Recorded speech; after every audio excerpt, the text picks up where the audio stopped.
మరియు ఈరోజు ఈఎస్లో భాగంగా మరియు శ్మశాన వాటికలో మరి ఈ సీసీ రోడ్డు వేయడానికి మరి ముఖ్యంగా కృషి చేసినటువంటి మరి ఆదిలాబాద్ ఇన్ఛార్జి కంది శ్రీనివాసరెడ్డి గారికి ప్రత్యేకంగా ధన్యవాదాలు తెలియజేస్తున్నాను.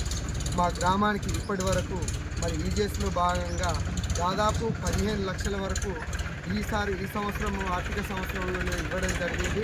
మరియు ఎస్డిఎఫ్లో కూడా భాగంగా ఇంకా ఇవ్వడం అనేటువంటిది ఉన్నది. అవి కూడా ఇంకా త్వరలోనే ఆ వర్కులు కూడా పూర్తి చేస్తాం.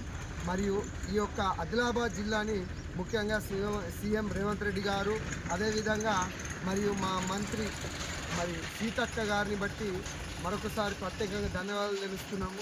ఎందుకంటే మరి సీతక్క గారి సాయంతో కంది శ్రీనివాసరెడ్డి గారి నాయకత్వాన మరి ఈ యొక్క ఆదిలాబాద్లో ఉన్నటువంటి కాన్ఫరెన్స్లో అదేవిధంగా మా గ్రామాన్ని కూడా అభివృద్ధి చేసుకోవడానికి మాకు ఇచ్చినటువంటి ఈ యొక్క అవకాశాన్ని బట్టి మరి కంది శ్రీనివాసరెడ్డికి ప్రత్యేకంగా ధన్యవాదాలు తెలియజేస్తున్నాం. మరి ఈ యొక్క సీసీ రోడ్లే కాకుండా మరియు షెడ్డుకు సంబంధించి సవారి బంగ్లా షెడ్డుకు సంబంధించింది కానివ్వండి, మరి ఇంకో సీసీ రోడ్ కూడా అనేటువంటిది మరి చేయడానికి మాకు ఇచ్చినటువంటి ఈ అవకాశాలన్నిటిని బట్టి కూడా గ్రామస్తుల తరపున ప్రత్యేకంగా కంది శ్రీనివాసరెడ్డి గారికి ధన్యవాదాలు తెలియజేస్తున్నాను.